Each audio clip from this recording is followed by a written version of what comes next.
Deixa eu dizer uma coisa para você antes de nós refletirmos um pouquinho. Querido, é natural ter momentos de fraqueza. O que não é bom é estender esse momento demasiadamente. E hoje eu quero falar com você exatamente sobre aceitar planos de Deus. Esse é o tema do nosso encontro de hoje. Aceitar planos de Deus. Mas o Senhor ainda tem falado muito ao meu coração sobre Eclesiastes. Ontem nós falamos sobre não poder mudar o tempo, nem antecipar o tempo, nem atrasar o tempo. Hoje eu quero continuar a leitura. Eclesiastes capítulo 3. E hoje nós vamos falar sobre nossa resistência aos planos e aos tempos de Deus.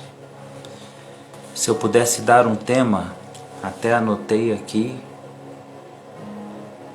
o tema seria: aceite os tempos de Deus e os seus propósitos para a sua vida. Anote aí na sua Bíblia: aceite os tempos de Deus e os seus propósitos para a sua vida.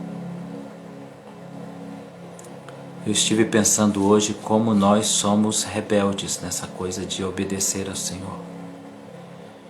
Nós somos obedientes a Deus em quase tudo.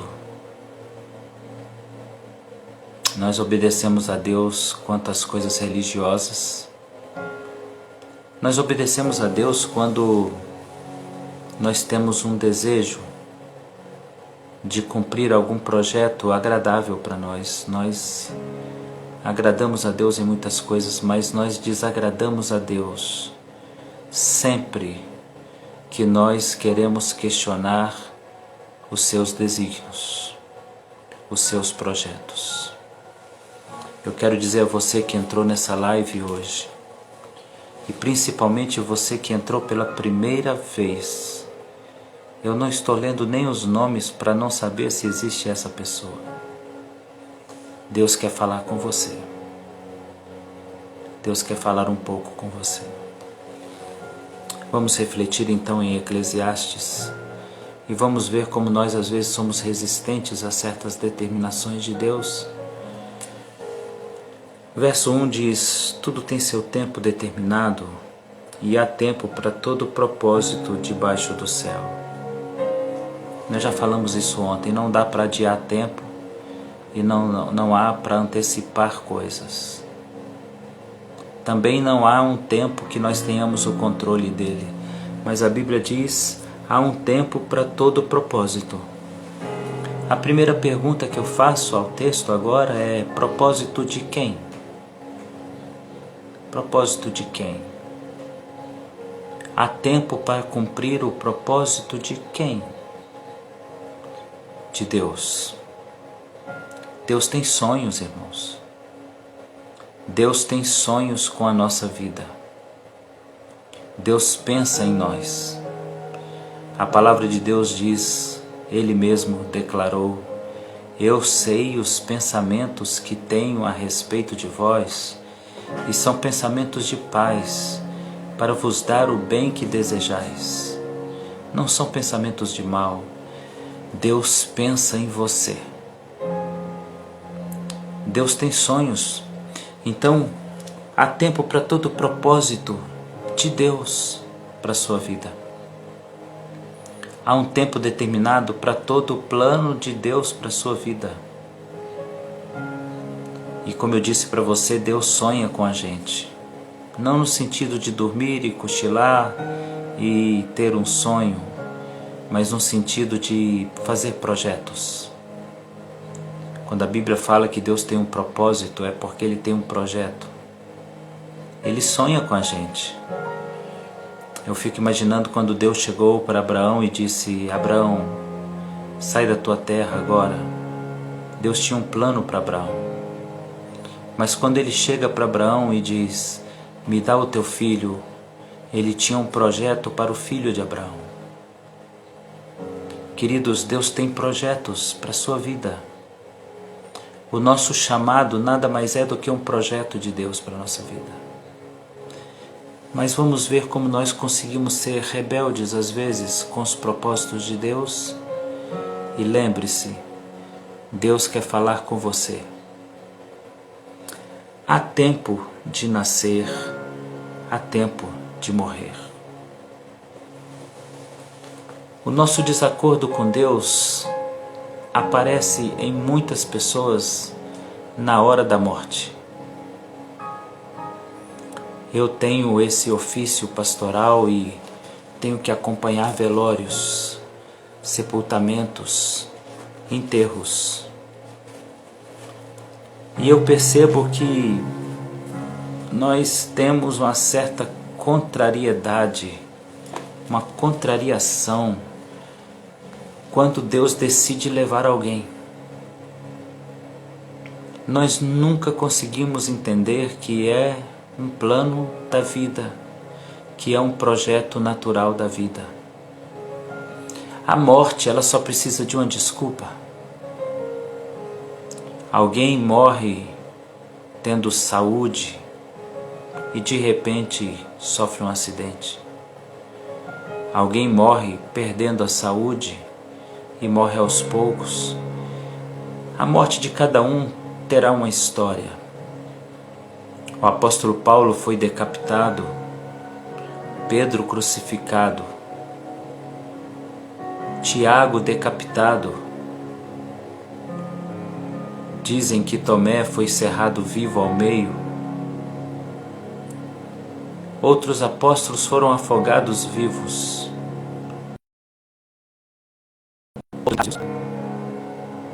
A maneira como cada um de nós morre é apenas uma maneira de que cada um de nós encontra o caminho para a vida eterna. É apenas uma maneira, apenas um relato, é apenas uma história, mas nós conflitamos com Deus e dizemos: não aceito. Mas o Senhor já está dizendo para nós: há tempo para todo o propósito de Deus. E quando nós nascemos e nós aceitamos o nascimento, às vezes questionamos, mas na maioria das vezes aceitamos porque alguns dizem: era meu plano ter um filho. Mas e se Deus não concordasse que você tivesse um filho, como você reagiria? Mas você sonhou em ter um filho, Deus te deu um filho, então você não questiona. Mas quando Ele não deixa você ter um filho, então você questiona, como Sara, como Rebeca. Você questiona. Como nós gostamos de questionar os propósitos de Deus, os desígnios de Deus, as ordens de Deus. Há tempo de morrer, porque há tempo de nascer, para que os pais tenham alegria de ver os seus filhos. E há tempo de morrer, para que Deus tenha alegria de ver os teus filhos. Há tempo de nascer, para que os pais celebrem a chegada dos seus filhos. Há tempo de morrer, para que Deus celebre a chegada dos teus filhos. Porque quando morremos no Senhor, nos encontramos com Ele na glória. Amém. Mas a Bíblia continua dizendo algo, e a nossa oposição a Deus, ela vai sendo demonstrada em cada leitura. Há tempo de matar, há tempo de curar. Em outras palavras, Deus está dizendo: há um momento em que Ele age para a cura, há um momento em que Ele não age para a cura. E como é que fica o nosso amor quando Deus decide não curar? Como é que fica o nosso amor quando Deus decide que você tem que aprender com a enfermidade? Há tempo de matar. Não tempo de nós pegarmos alguém e matarmos alguém, mas há tempo da morte chegar por meio de uma enfermidade. Há tempo de morte e há tempo de cura. Nós sempre estamos prontos para que Deus cure e sempre queremos que Deus cure. Sempre sempre esperamos a cura, nunca esperamos que Deus diga não para a cura.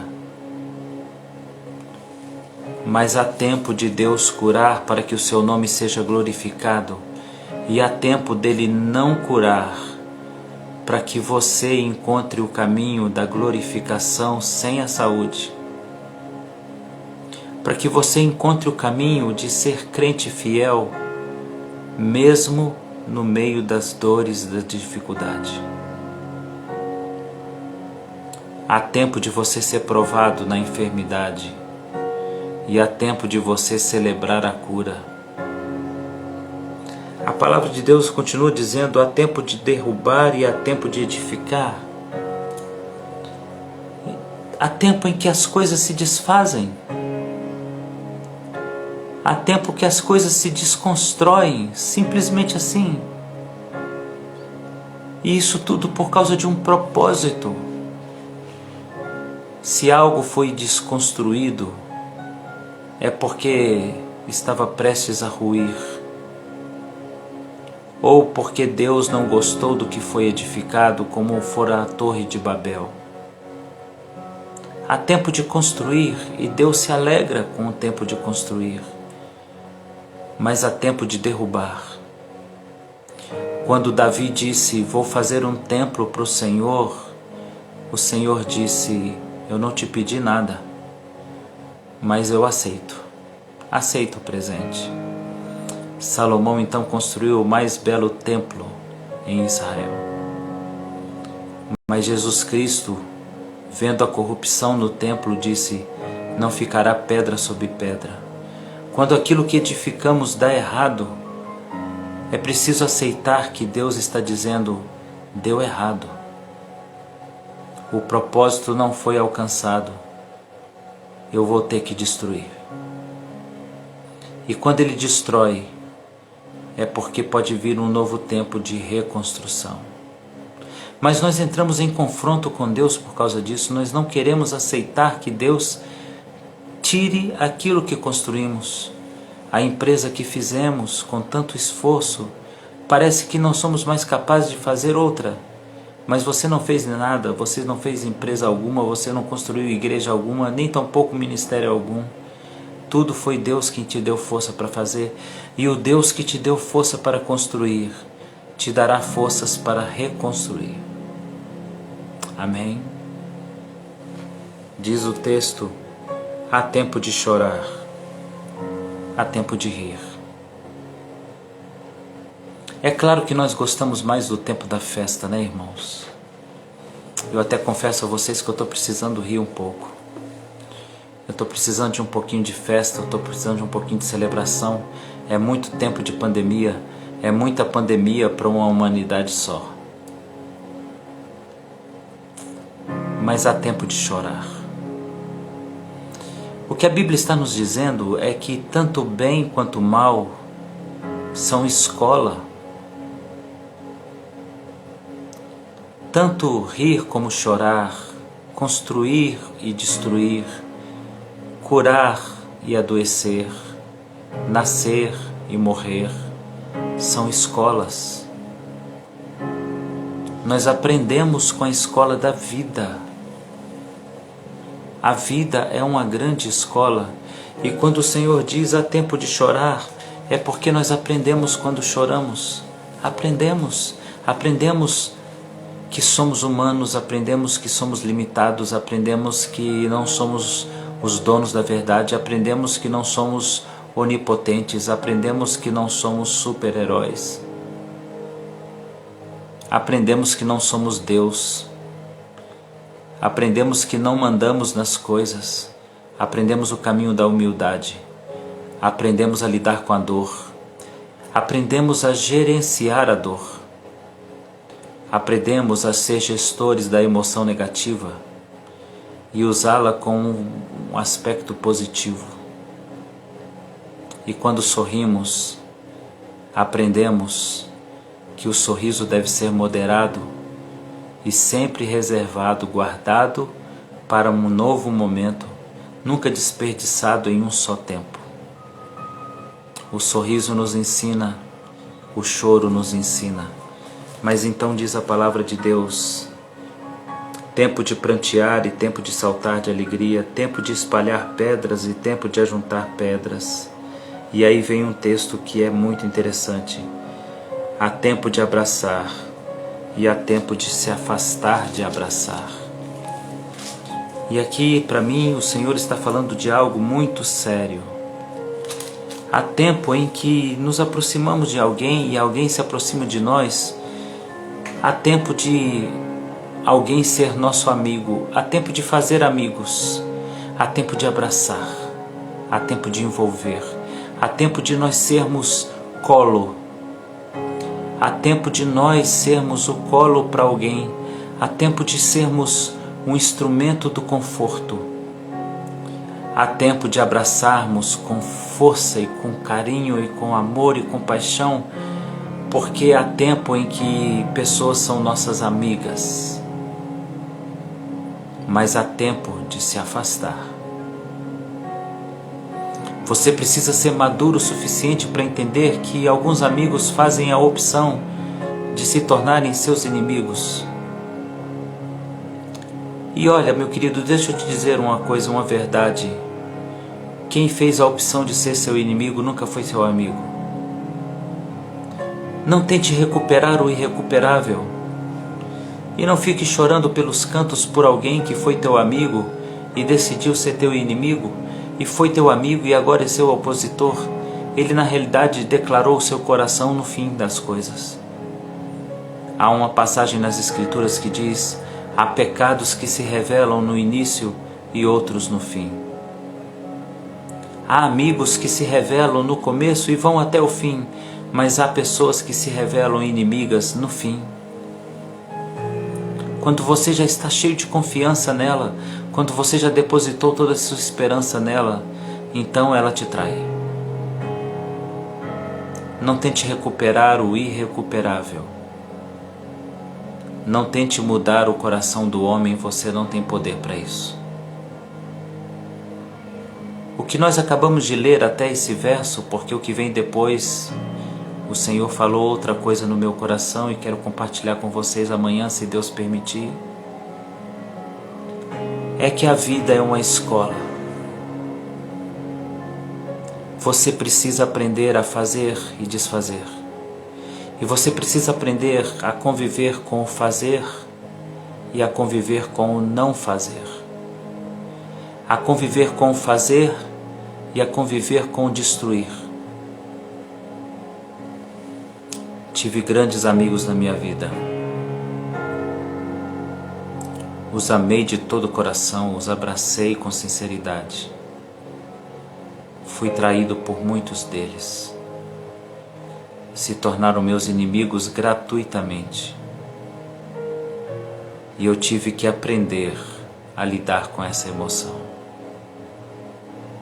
Mas de tudo que eu te falei, tudo pode ser dito a respeito de Jesus Cristo de Nazaré. Ele também experimentou todas essas emoções negativas e positivas. Ele também viu o nascimento e a morte. Ele também se aproximou para abraçar e teve que se afastar de abraçar. Ele também construiu e viu ser destruído. Ele também viveu os altos e baixos. A vida não é feita de altos e baixos. Se você souber equilibrar tudo emocionalmente, a vida é apenas um equilíbrio, é apenas um andar equilibrado e saudável. A vida não é uma montanha russa, onde você está vezes em cima e vezes embaixo. A vida pode ser apenas um lugar plano, onde quando tudo vai bem, você tem equilíbrio para saber viver com isso, e quando tudo vai mal, você tem o mesmo equilíbrio para saber viver com isso. Somos nós que fazemos da vida uma montanha russa, e somos nós que fazemos da vida um alto e baixo. Somos nós que levamos a nossa vida para o auge do êxtase e da alegria, e depois derrubamos nossa alegria para o desastre do inferno. Mas o que o Senhor nos ensina em Eclesiastes é: aprenda a viver com tudo. Não mude o seu semblante porque alguma coisa mudou. Não mude o seu coração porque alguma coisa mudou. Mude o seu entendimento das coisas que você está vivendo. Tão somente isso. Se algum dia tive que construir, e isso me trouxe alegria, e outro destruir, isso me trouxe tristeza, agora sei lidar com as duas coisas, e quando construir e tiver que destruir, então saberei lidar com as duas coisas. Se algum dia alguém se aproximou de mim e se fez meu amigo e eu o amei, e ele se tornou meu inimigo, então eu tive que me afastar de abraçá-lo. Então eu aprendi que amigos traem. Os próximos amigos que vierem, deverei esperar deles qualquer coisa para não sofrer.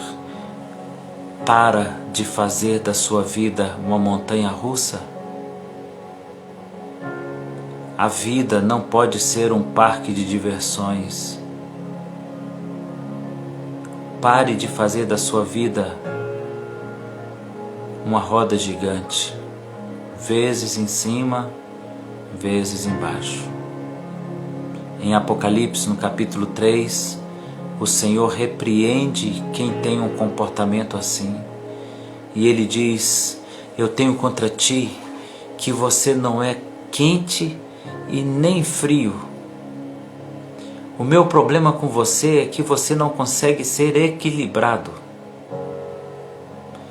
Oxalá você conseguisse manter-se frio ou manter-se quente. Mas como você é desequilibrado, então você está quente e frio, e eu não suporto isso. O que Deus está dizendo é que Ele não suporta o que o ser humano também não suporta. Ninguém consegue conviver com a pessoa que está no alto e está embaixo, está no alto e está embaixo. Eu preciso confessar uma verdade. Todos nós fazemos da vida uma roda gigante, uma montanha russa. Mas chega um momento na vida que você tem que crescer. Hoje eu tenho 51 anos de idade e eu decidi que vou virar gente grande. Eu convido você a tomar a mesma decisão. Vire gente grande. Não faça da tua vida uma montanha russa. Seja equilibrado quando tudo vai bem e equilibrado quando tudo vai mal. A palavra de Deus então diz algo maravilhoso. Se você sabe ser fiel no pouco, então você saberá ser fiel no muito. Porque aquele que é equilibrado em todas as coisas, até na arte de retribuir. Bonito isso, né, irmãos? É a palavra do nosso Deus. Que ela entre em teu coração hoje. Jó teve um momento especial. Ele teve tudo. Teve filhos, riqueza. E em um momento só, ele perdeu tudo. E de um dia para o outro ele não tinha mais nem família, nem riqueza e nem saúde. A sua mulher, em um momento talvez de desespero de amor, talvez em momento de não quero julgá-la, talvez em momento em que ela não aguentava mais ver a dor do marido, ela disse: amaldiçoa o teu Deus e morre. Mas Jó disse uma palavra muito certa. Ele disse: o que todo crente que não faz da vida uma montanha russa, ele disse: se eu soube receber de Deus o bem, por que não saberia receber de Deus o mal?